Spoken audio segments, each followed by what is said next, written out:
ये है काल्पनिक नगर स्वप्नपुरी का सबसे शक्तिशाली मंत्री अभिमान सिंह। इसकी एक आवाज से पूरी प्रजा कांपती थी। लेकिन आज इसके पास अरबों की दौलत है, राजपाट है, पर इसकी अपनी आवाज खो गई है। इसका मुंह खुलता है पर कोई शब्द नहीं निकलता। इसकी ये बेजुबान आंखों में किसका पाप छिपा है? आखिर किसकी दृष्टि से इसकी आवाज पत्थर बन गई? क्या ये मंत्री कभी बोल पाएगा?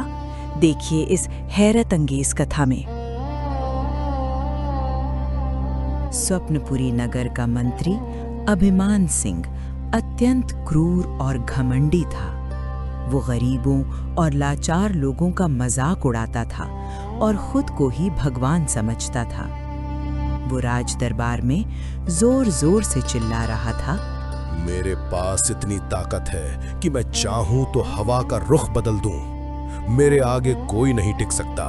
मैं ही इस नगर का असली स्वामी हूं। तभी एक सिपाही ने आकर सूचना दी कि नगर के बाहर एक शांत साधु कबीर साहिब जी आए हैं और लोग उनके सत्संग में जा रहे हैं। ये सुनकर अभिमान सिंह क्रोधित हो गया। मंत्री अभिमान सिंह अपनी पालकी में बैठकर संत कबीर साहिब जी के पास पहुंचा।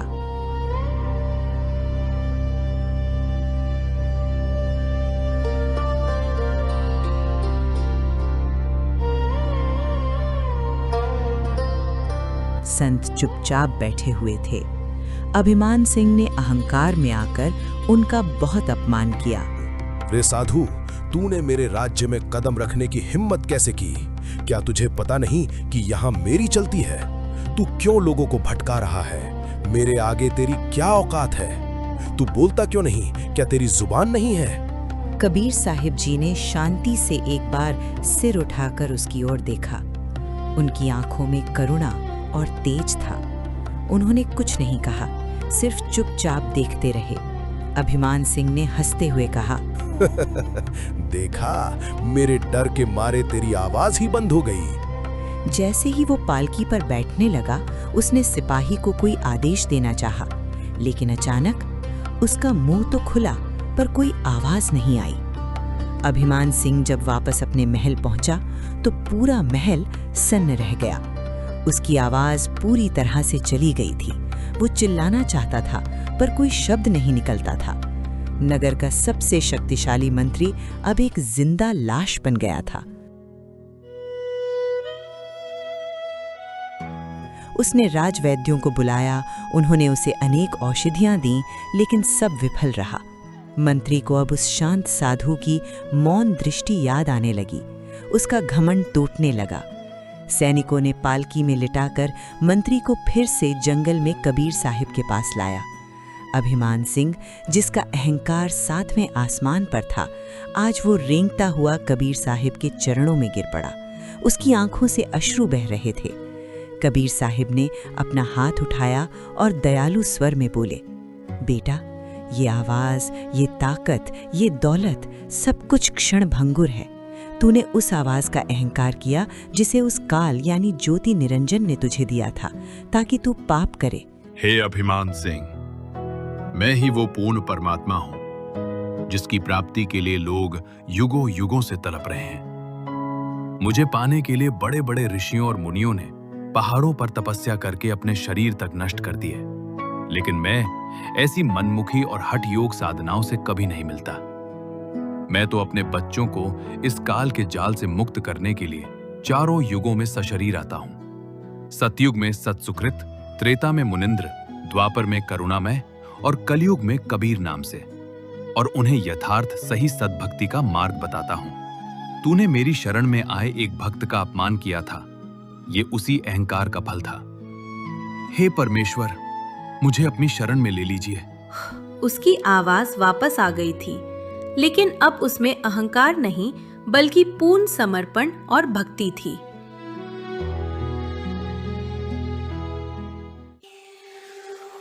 प्राचीन काल में एक अत्यंत नेक दिल राजा हुआ करता था। यद्यपि वह एक मुस्लिम शासक था, परंतु उसके हृदय में सभी जीवों के लिए अपार करुणा थी। एक दिन अचानक राजा के पेट में अत्यंत भयंकर पीड़ा उत्पन्न हो गई। दर्द इतना असहनीय था कि राजा तड़प उठा। राज्य के बड़े बड़े हकीमों और वैद्यों को बुलाया गया। अनेक औषधियां दी गईं, परंतु सभी प्रयास विफल हो गए। राजा की मृत्यु सन्निकट प्रतीत होने लगी। तभी एक अत्यंत अनुभवी वैद्य को बुलाया गया।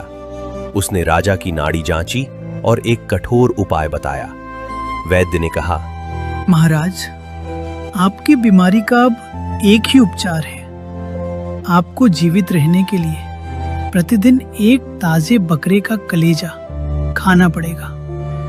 जिस दिन आप इसे खाना छोड़ देंगे, आपके प्राण पखेरु उड़ जाएंगे। एक दयालु राजा जिसने कभी किसी जीव को कष्ट नहीं दिया, उसके लिए यह शर्त किसी मृत्युदंड से कम नहीं थी।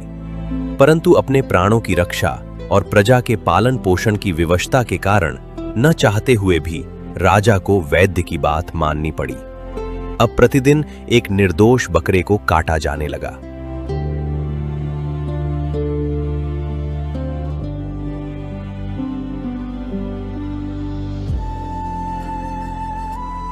राजा जब भी वह कलेजा खाता, उसकी आंखों से अश्रु बह निकलते।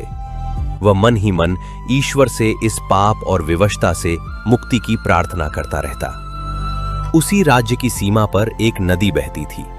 एक दिन संत गरीबदास जी की परंपरा के एक पूर्ण संत उसी नदी को पार करने के लिए तट पर पहुंचे। वह एक साधारण वेशभूषा में थे और नौका की प्रतीक्षा कर रहे थे। कुछ देर में एक नाविक अपनी नौका लेकर आया और संत उसमें बैठ गए।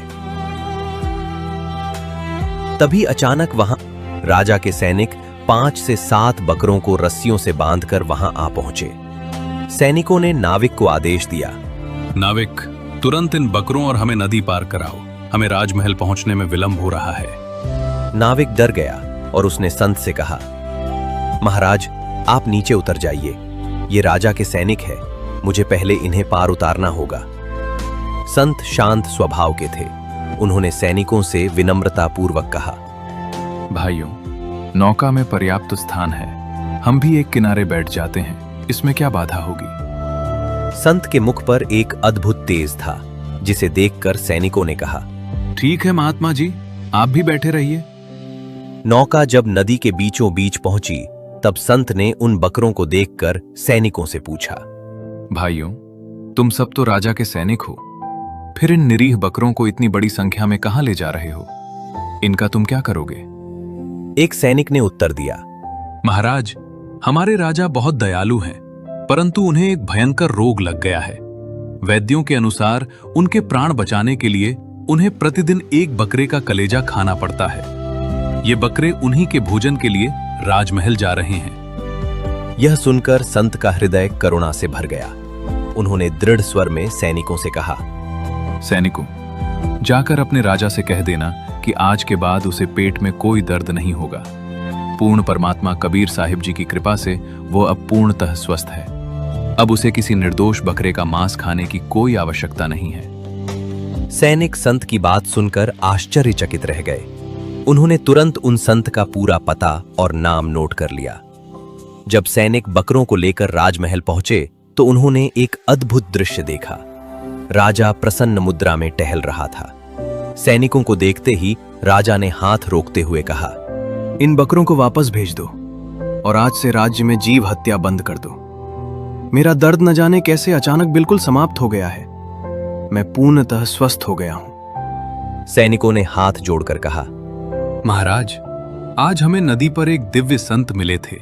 उन्होंने ठीक इसी समय यह भविष्यवाणी की थी कि भगवान कबीर की कृपा से आपका रोग समाप्त हो गया है और अब आपको मांस खाने की आवश्यकता नहीं पड़ेगी।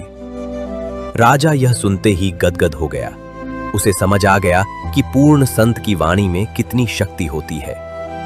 राजा ने तुरंत उन संत की खोज की और उनके चरणों में गिरकर क्षमा याचना की और अपना जीवन सत्य भक्ति को समर्पित कर दिया।